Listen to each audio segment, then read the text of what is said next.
거룩하신 하나님 아버지, 은혜를 감사합니다. 오늘도 우리에게 귀한 시간 주셨사오니 말씀 통하여 기도의 자리로 나가기 원합니다. 우리를 인도하여 주시옵소서. 예수님 이름으로 기도드립니다. 아멘. 찬송가 438장 하나님께 찬양드립니다. 내 영혼이 은총 입어 중한 죄짐 벗고 보니 슬픔 많은 이 세상도 천국으로 화하도다. 할렐루야 찬양하세.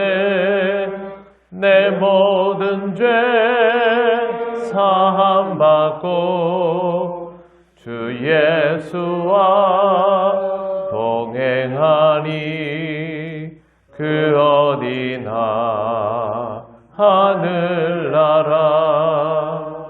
주의 얼굴 뵙기 전에 멀리 뵈던 하늘나라.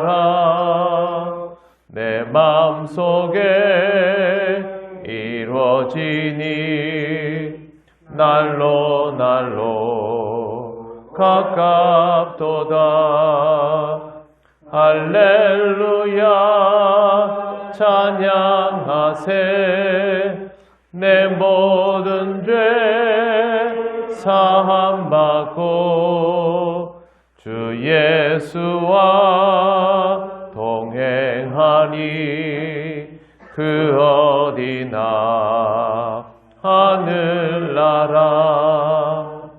높은 산이 거친 들이 초막이나 궁궐이나 내 주 예수 모신 곳이 그 어디나 하늘나라. 할렐루야 찬양하세. 내 모든 죄 사함받고 주 예수와 동행하니 그 어디나 하늘나라. 하나님 말씀 로마서 3장 25절 26절입니다. 다 같이 봉독하겠습니다. 이 예수를 하나님이 그의 피로써 믿음으로 말미암는 화목제물로 세우셨으니 이는 하나님께서 길이 참으시는 중에 전에 지은 죄를 간과하심으로 자기의 의로우심을 나타내려 하심이니 곧 이때에 자기의 의로우심을 나타내사 자기도 의로우시며 또한 예수 믿는 자를 의롭다 하려 하심이라. 아멘. 네, 오늘 말씀에서 제일 중요한 표현은 그의 피로써 믿음으로 말미암는 화목제물로 세우셨다는 것입니다. 하나님은 독생자 예수 그리스도를 화목제물로 세우셨습니다. 그런데 그 방식이 구약의 제사와 동일을 합니다. 그리스도의 피, 즉 그리스도의 생명을 희생하는 것으로 화목제물이 되게 하셨다는 뜻입니다. 여기에서 세우셨다라는 말은 무언못 앞에 두다, 미리 먼저 세워두다라는 의미입니다. 바울은 이에 대해서 하나님께서 인간을 위해서 그리스도를 화목제물로 사용하시는 구속계획을 처음부터 가지고 계셨고 적절한 때에 인간에게 계시해 주셨다, 그렇게 설명하고 있습니다. 그러니까 우리가 죄를 지었기 때문에 이게 느닷없이 나온 것이 아니고 우리가 죄 지을 수 있는 가능성까지도 가지고 있는 존재이기 때문에 하나님께서 거기에 대한 안배를 미리 해두셨다, 바로 그런 뜻입니다. 인간이 하나님과 동행하면서 갈 수 있는 긍정의 길, 동행을 거부하면서 가게 되는 부정의 길, 모든 것을 전능자 하나님은 미리 준비해 두신 것입니다. 바울이 굳이 이 말을 하는 이유는 예수 그리스도를 통하여 구원받았다고 믿는 그리스도인들이 실제로 내가 어떻게 해서 구원받았는가에 대한 이해가 부족한 채로 신앙생활을 하기 때문에 그렇습니다.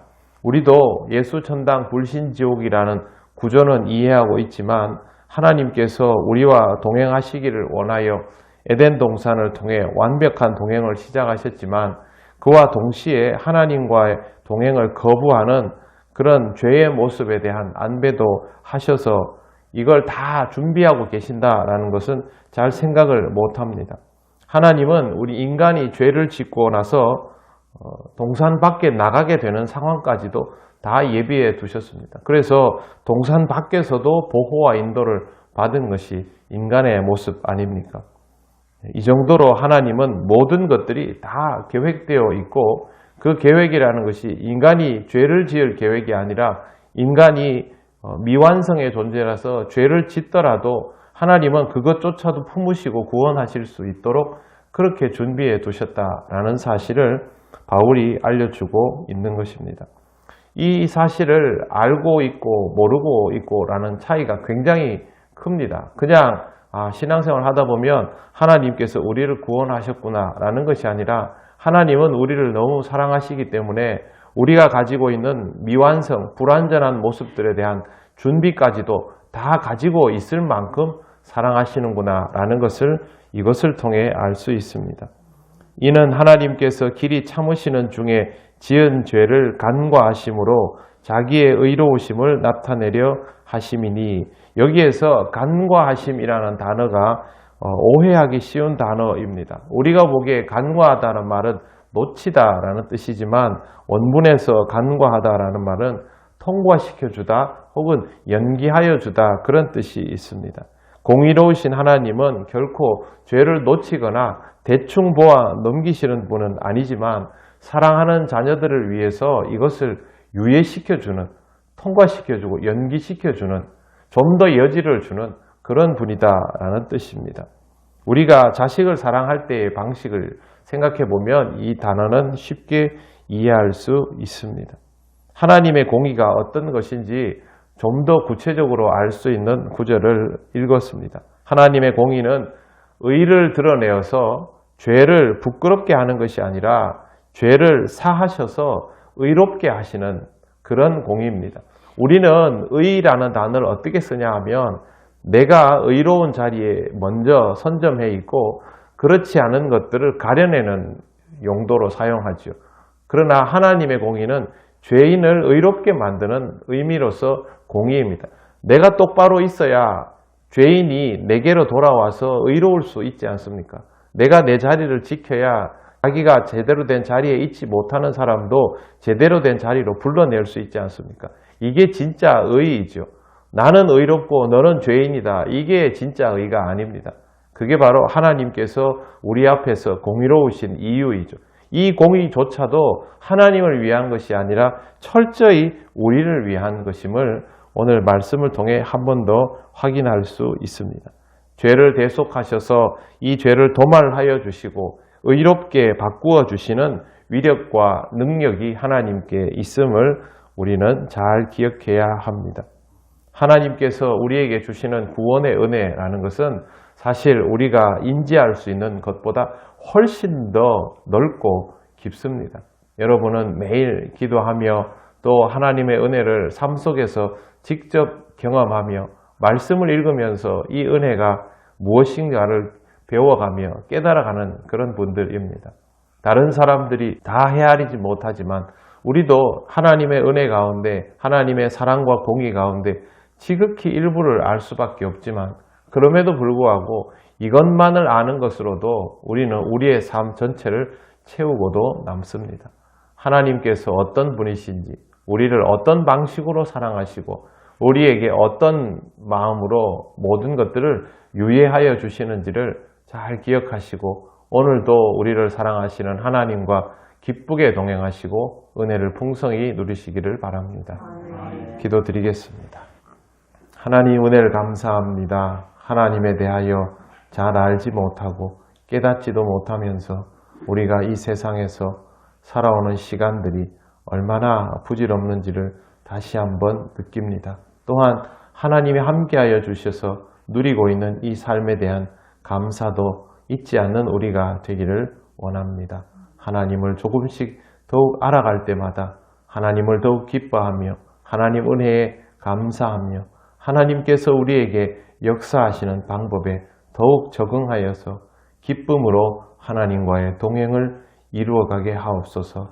우리 동행교회 모든 성도들이 이러한 말씀의 의미를 깨달으며 하나님과 기쁨의 동행을 이어가며 하나님의 풍성한 사랑 속에 모두 있기를 간절히 원합니다. 오늘도 그런 귀한 하루가 되게 하여 주시옵소서. 감사드리며 예수님 이름으로 기도드립니다. 아멘.